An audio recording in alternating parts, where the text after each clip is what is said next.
Okay, Missouri. I'm calling Missouri. Are you there, Missouri? Here, baby.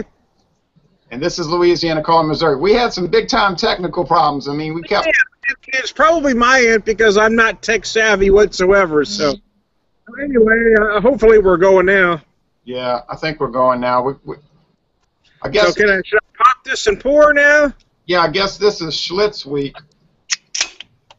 I don't know why, but I thought that for the holiday weekend, I just decided to go with some old-school American beers. Because I was kind of more into quantity, to be honest with you, and I usually want quality, but I thought, well, I want to revisit some old school, so I picked up a 6-pack of these Schlitz Tall Boys. Yeah, and some other ones you had were Genesee Cream Ale and... Yeah, and I'm spilling everywhere for some reason. There we go. What was the other one you had? I also picked up a 6-pack of Hams, and I picked up a 6 of some Jenny Cream, yeah. Yeah, 2 beers we cannot get in Louisiana, sad to say. I also picked up a 6 of some Shiner Ruby Redbird. Yeah, we get that. If you can see that, I call this my magic glass, and because every time I pour something in here, it seems to magically taste better than I remember it tasting. Yeah. Now you're the famous beer whisperer, and the beer whisperer does not rate beers. He only talks about beers. Yeah, the only rating I do is, to me it's either a buy again or a not buy again, but no, I don't put a grade on it. Whether will I buy it again or not. Now, I have a Schlitz glass, but I just noticed that this glass is defective, like it was warped. It's sideways, which is strange.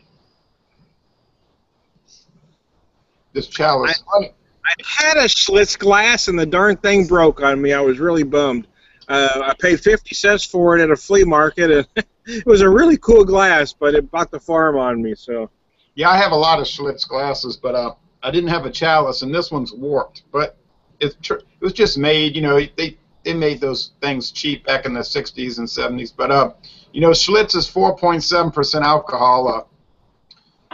You're about 3 years older than me, so you remember back in the heyday of Schlitz Brewing. Well, my dad owned beer bars in the 60s before I was born, when I was a baby, and then he sold them and opened up a catering business. But I just remember what beers were popular back then. My dad back then had a Ole on tap, and Ole now is considered, a bargain bin beer. And then it was one of the big beers. And so was Schlitz, and people forget that these beers we call bargain weren't bargain back then. No, back until around 1976, Schlitz was at the price point along with Budweiser, what else? Olympia. Of course, I don't know about the entire country, but I do know back then even Coors at that time was considered more of a bargain beer than even Ole and Schlitz and some of the others were. It wasn't even sold here until 1981, so I don't know what the position of that was. I just remember as a child, Schlitz was one of the big boys, but they faltered. You might have seen my video I made yesterday. They started hitting the skids kind of bad in 1976, and they tried to battle it out for 6 more years, running a lot of advertisements and radio ads, and they sponsored Van Halen's first concert, a world tour in '78. Now, are they brewed by Pabst now? It's a Pabst brand today, yeah. Okay. It says Schlitz Brewing, Milwaukee, Wisconsin, but I figured they were a Pabst brand now, yeah. Yeah, what happened? The last big thing... Is that correct, Jay, that Pabst bought out Heilmann? Yeah, I'll give you a little history on that. The last big thing Schlitz did, now one problem was they were family-owned, right? And the family really wasn't interested in running it, and there was some issues with that. But the last big thing Schlitz did was in 1982. You probably remember this, the Who's farewell tour. Well, the Who does a farewell tour about every 2 years, but in 1982, that was their I remember that one. Yeah, I That remember it. was their actual first farewell tour where we actually thought it was. And they called it the Yeah. Who's Rock America Tour, and it was sponsored by Schlitz. But right after that, Stroh's came in and bought them out. And then it cost Stroh's so much money to buy Schlitz that 17 years later, Stroh's had bought Heilemann. You asked about Heilemann. Stroh's bought Heilemann in '96. 3 years later, Stroh's couldn't make it, and so Pabst Brewing swooped in and bought them all up. But what Pabst does today is they contract brew with Miller. Okay, there you go. All right. So, Well, I mean, I got to tell you, as far as craft beer goes, this really is a whole other animal. Oh, yeah. For me, I don't typically drink beers like this. And I don't typically want to do videos for them because I don't want to feed the pockets of the big guys. I don't want to put money in the big conglomerates.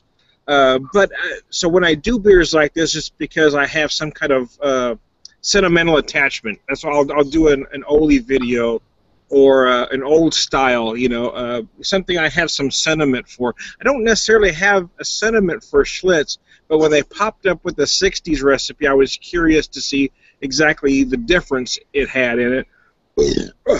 Yeah, You're great. And I got to tell you, for my money, this cost $5.49 a six-pack. I'm not sure I'd pay for it again. Maybe not till next year anyway. But I got to tell you, I don't think it's any less crisp and any less clean than any other macro beer out there. And I think there's a lot of macros that are considered bargain or second-tier brands that are as good as their first-tier counterparts. Yeah, so you think Schlitz, and by the way, it was about $4.75 for the six-pack here. But you think Schlitz could go toe-to-toe with all the other more higher-profile macro lagers, huh? I do, actually, because what I'm getting right here, I mean, you don't get mass flavor from a beer like this. I mean, it's ridiculous to try to pop 30 adjectives out of your keister to try and describe a beer like this, because that's not what they're meant to do. These old-school American beers were designed to do nothing but be refreshing. Old-school American drinkers like my dad weren't trying to pick apart flavors. They wanted to be quenched. They wanted they wanted beer. They wanted to eventually get that buzz. They wanted their thirst quenched. They're not looking to pick apart. So it's ridiculous for a craft beer drinker to try to do the same thing to this, to try to pick apart flavors, because that's not what they were designed to be. Sort of like going to Popeyes and getting a shrimp tackle box and trying to compare it to a seafood platter that I would get at Oceana Grill on Conti Street in the French Quarter. Well, yeah, I mean, it's like, I mean, you have to understand that they are what they are. I mean, this type of beer isn't. Well, I mean, it's an old school beer for old school drinkers. Right. And I tell you again, for my money, this isn't any worse beer than any first tier beer. It's not worse than the king of beers. Let's just say. Right. And they say in that they're making it with Cascade, Mount Hood, and Willamette hops. Okay, all right. That's on the Schlitz website. To tell you real fast how much, and I mentioned this in my video yesterday, my exposition video, but Schlitz was in such disarray, okay, that when Pabst bought the company in '99, some people wrote to Pabst and said, hey, we think they changed the recipe. Well, that did happen. And Pabst said, yes, okay, well, we're going to go back and look in the files and get the original recipe from the 60s before they started screwing with the brand. Guess what? They couldn't find any They couldn't even find records for the recipe. Can you imagine that? Somebody didn't bother sticking the recipe in a file in a file cabinet somewhere. So that's crazy. Yeah, so they had to get some old guys that worked at Schlitz in the 60s and get them together in this room and say, tell us what you thought about Schlitz and how does it compare to what we're making now. And apparently they said it was a little roastier and a little hoppier than what they were making until 2011.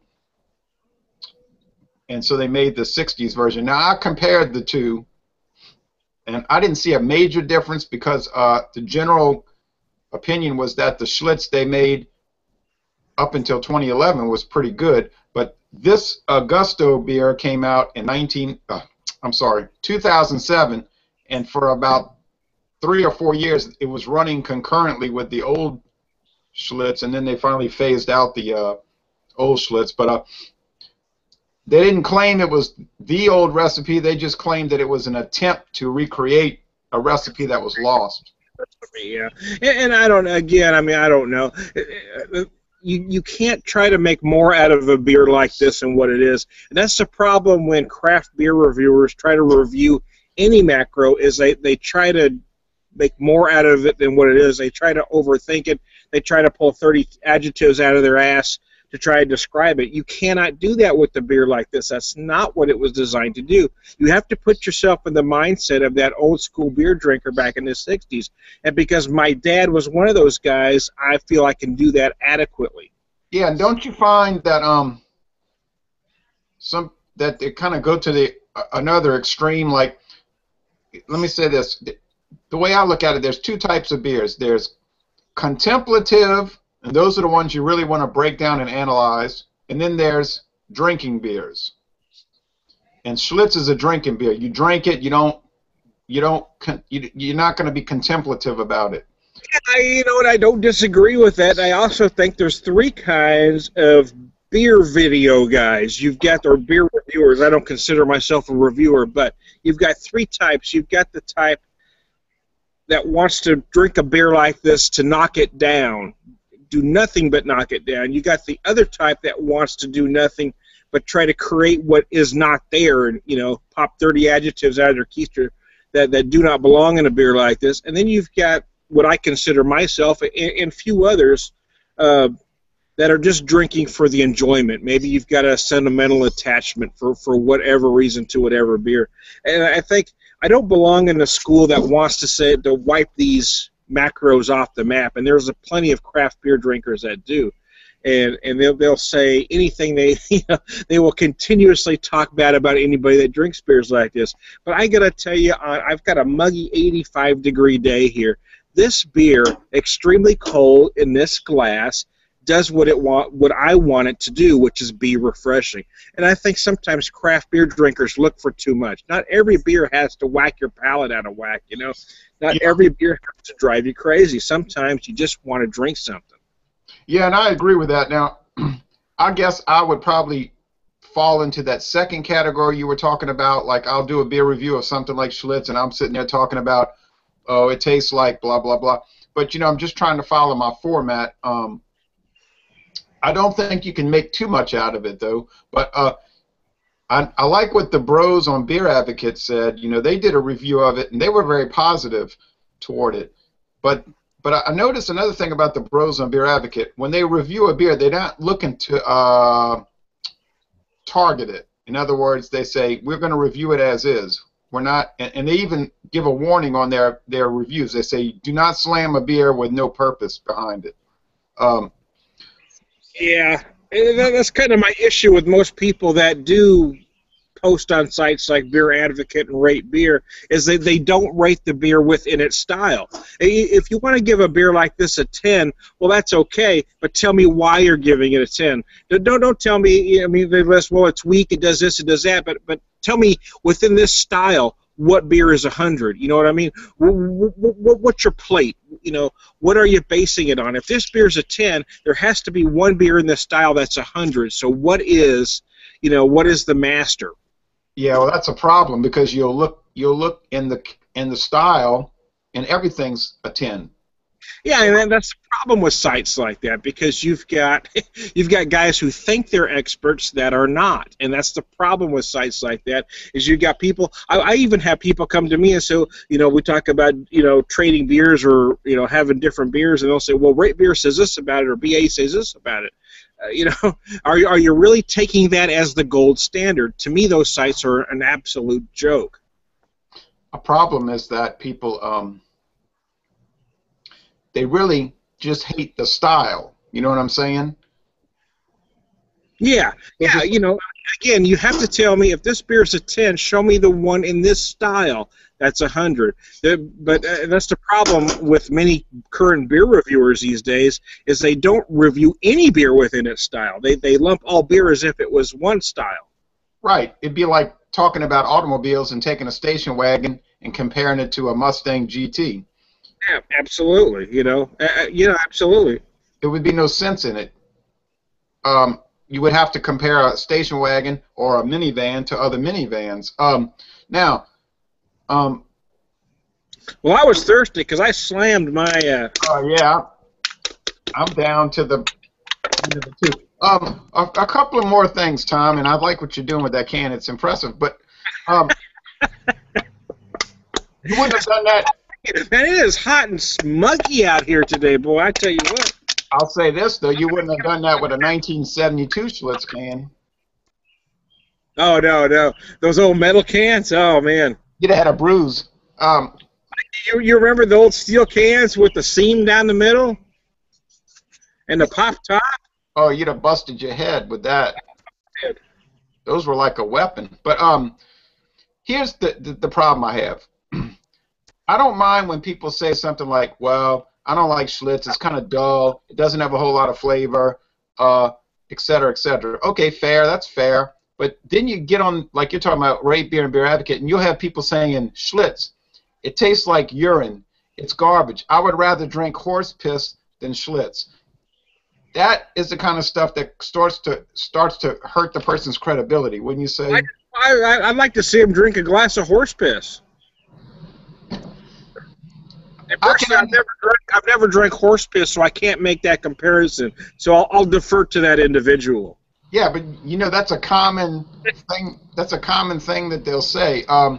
It is. It's ridiculous. Again, you can't make more out of these beers than what they are. When I drink them, I try to put myself in the mindset of drinkers like my dad back in the day.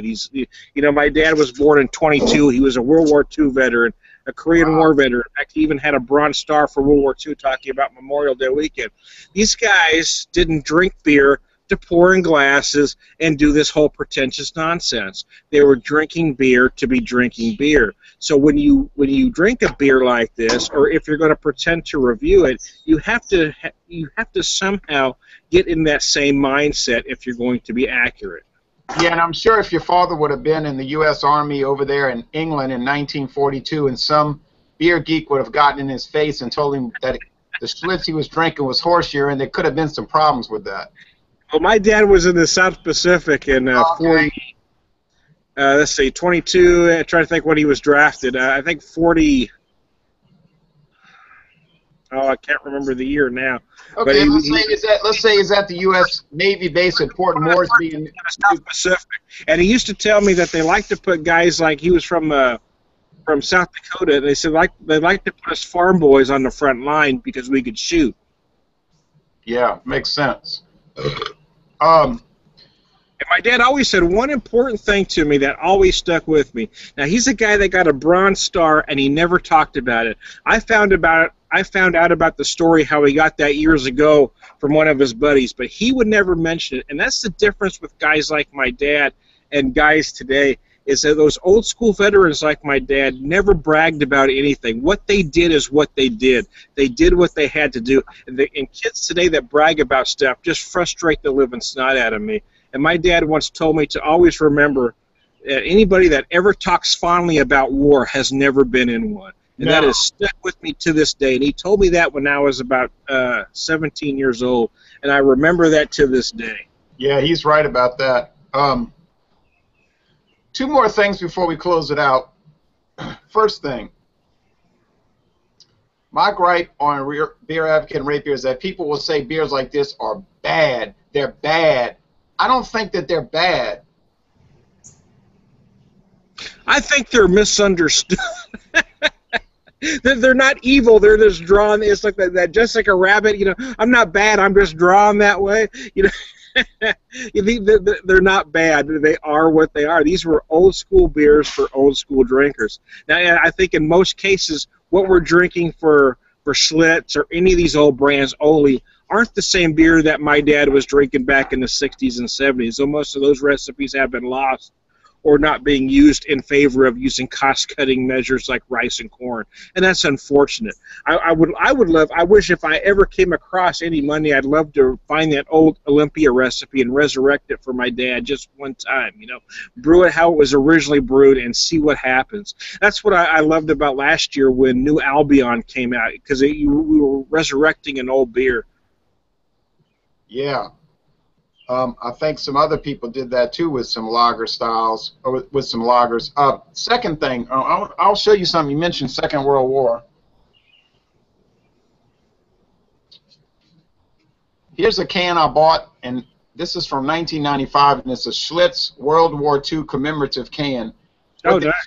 They tried to make a can in the exact design of what they were putting out in 1945.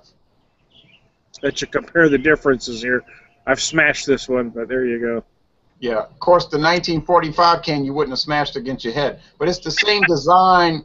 It's the same design as 1945. Although I don't think they made 16-ounce cans in 45. It's probably a 12-ounce can. But anyway, it's pretty sharp. I bought it and I saw it and I said, "Oh yeah, I'm buying this."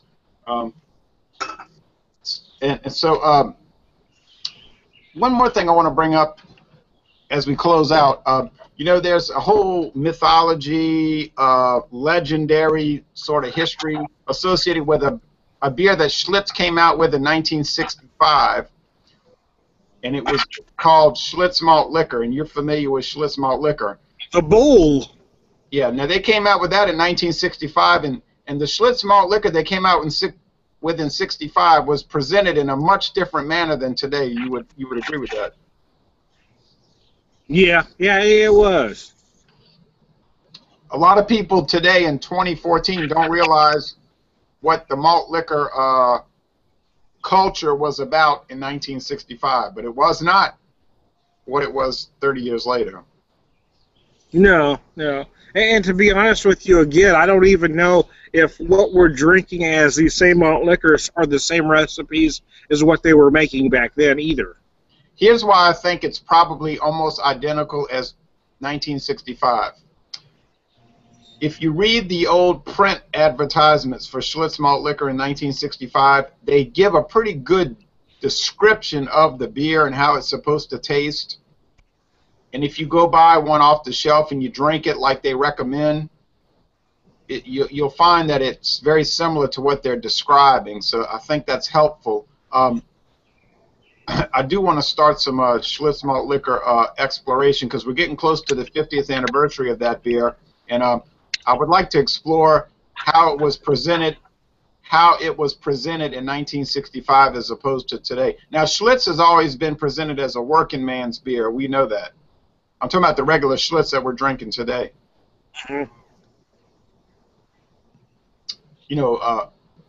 People that work at the factory, at the automobile plant, that kind of thing. Well, all beers of the time were working class beverages. I mean, that was kind of the point.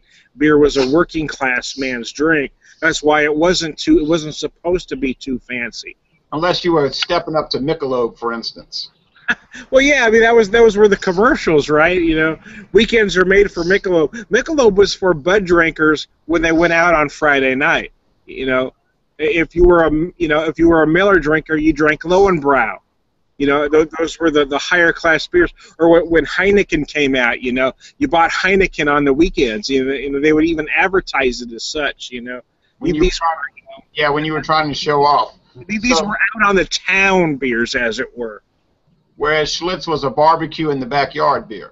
Yeah, as was, Ole and all the beers of the time that, they were the working class man's beer. They weren't made to be dissected, they weren't made to have 100 flavors. That's not what they were for. They were beer for men, real men. Right.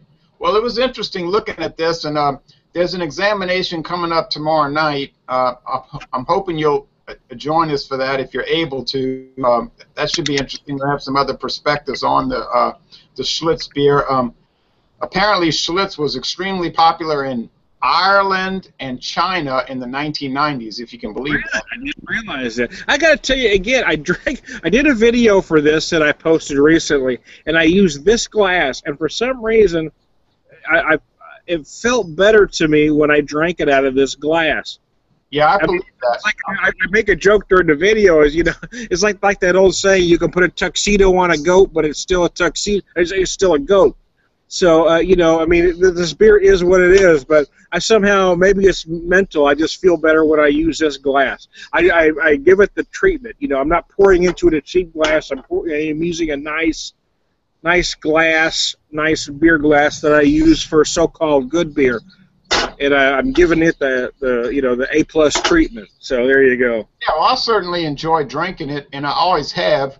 I do think they stepped it up a little bit in 2007 when they came out with this Gusto version. I think it's slightly better than what they had. I wouldn't say it's appreciably better, but it's slightly better. I just find the finish a little better than I remember. I find the finish on this even crisper than, say, any of the higher dollar macros. I would agree with that, and I will tell you this before we end, and we're ending now. When I went to Milwaukee about 4 years ago, they had Schlitz on tap, and I tell you what, you drink it on draft, it's much better than what we had today out of the can. Really, yeah, I would try it if I saw a beer like that on tap. I certainly would give it a shot, just out of curiosity. Absolutely. Same thing with Busch beer when I drank it at the brewery in St. Louis. Ice cold on draft, fresh out the tap. Yeah, you drink that, and then you compare it to Busch out of a can. There's no comparison. Sorry. But anyway,